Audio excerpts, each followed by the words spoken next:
నమస్కారం నా YouTube family. ఈరోజేమో నా మనసులోని మాట మీకు చెప్తాను. ఎందుకంటే మీ అందరికి చెప్పుకుంటే కొంచెం బాధ తగ్గుతుంది, కొంతమంది అన్నమాట దీంతో జ్ఞానం కూడా తెచ్చుకుంటారనేసి నేను అనుకుంటున్నాను. దేవుడు సాక్ష్యం అనుకొని చెప్తున్నాను. మేము అంత డబ్బుగోళ్ళం కాదు, నార్మల్ మనుషులు అనమాట. అంటే మధ్యం వరకు అంటారు కదా, అంత పేదోళ్ళం కాదు, అంత డబ్బుగోళ్ళం కాదు. అలాగే కూతురుకి పెళ్లి కుదిరింది, పాప అనమాట. నా సోమత అంత లేదు కానీ తనేటి చేసిందంటే ఏదో కొంచెం కొంచెం కొంచెం కూడబెట్టుకొని ఇక్కడే హైదరాబాద్లో చార్మినార్ నుంచి 5-6 వేలు అయింది. ఒక పెద్ద హారం కొనుక్కుంది పెళ్లికి వేసుకుంటాననేసి.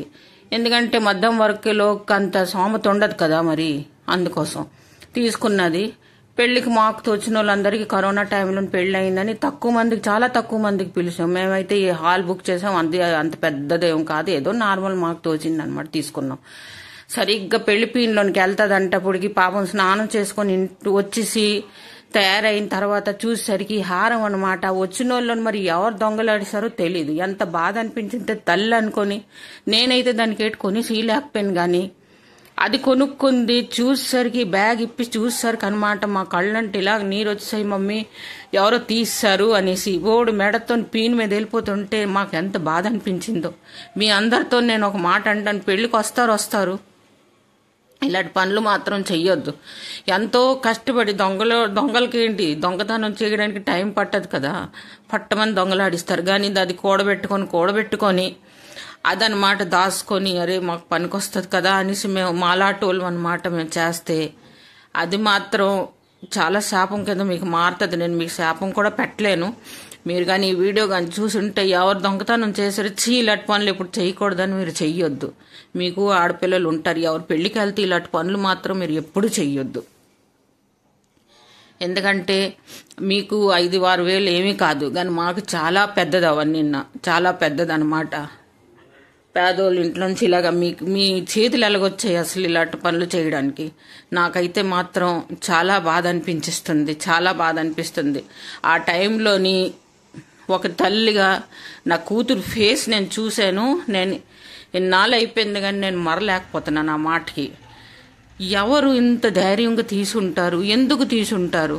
వాళ్ళ కళ్ళకు కనిపించలేదా ఇలాంటి పనులు చేస్తుండగాను? వాళ్ళ చేతులు ఎందుకు వణకలేదు? వాళ్ళ మనసు ఎందుకు ఇంత అయిందికి ఇచ్చి ఇలాంటి పనులు మేము చేస్తాం? ఒక పెళ్లికి వచ్చిన తర్వాత ఎన్నాళ్ళు మీరు వేసేసుకుంటారు, ఎన్నాళ్ళు చేసిస్తారు అలాంటి పనులు చేయడానికి? దొంగతనం చేయడానికి అందరు పెళ్ళిళ్ళకి వెళ్తారా చెప్పండి? దొంగతనం చేయడానికి పెళ్ళిళ్ళకి వస్తారా?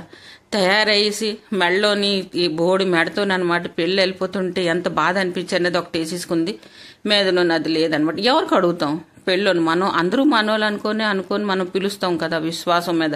అందులో పెళ్ళి ఆడావిడ వేరేగా ఉంటుంది అనమాట. ఇక్కడ అక్కడ తిరుక్కొని అలిసిపోయి ఉంటాం. ఇది తొడి చూసుకొని కూర్చుంటాం ఎవరు దొంగతనం చేస్తున్నారా అనేసి. అలాగే నార్మల్ హారం మాట అటు ఉంచియండి, పెళ్లి కొడుకులు అనమాట. మీరు నమ్ముతారో లేదో, పెళ్లి కొడుకు ప్రధానంలోనమాట బొట్టలు తెచ్చి ఇచ్చారనమాట, లడ్డూలు, అరిసెలు, ఈ కాజాలు. అందులోంచి 2 బొట్టలు కూడా పట్టుకొని వెళ్ళిపోయారు.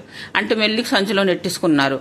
లెక్క మీద తీసుకొచ్చారు 2. అంత చీఫ్ అనమాట మీ బుద్ధులు అనమాట. ఇంత చీఫా? అది చిన్న ప్లేట్లు 100 రూపాయలకు వస్తాయి అలాంటివి. ఆ ప్లేటుల్లో నా లడ్డూలు ఒక 5-6 పెట్టి తీసుకొని వచ్చారు. అవి కూడా మీరు మోసుకొని వెళ్ళిపోయారు. ఎంత బాధ అనిపిస్తుంది అలాంటివన్నీ చూస్తుంటుంటే. నేను అసలు ఇలాంటివన్నీ మర్చిపోలేకపోతున్నాను. ఎలానైనా సరే బాధ అనిపిస్తుంది చాలాని. మనసు దేవుళ్ళకి సాక్ష్యం పెట్టుకొని ఈ మాట మీ అందరికీ చెప్తున్నాను. చాలా తక్కువ మంది ఇలాంటి వాళ్ళు ఉంటారు, ఇలాంటి దొంగలు అనమాట. మీకు మా మనసు కష్టపెట్టినందుకు మీరు 5 వేలు తీసుకున్నారు. మీకు ముందుకి ఈ పని చేసినందుకు భగవంతుడు అనమాట మీకు వడ్డీతో సహా ఎక్కువ మీకు చాలా పనిష్మెంట్ ఇస్తారు.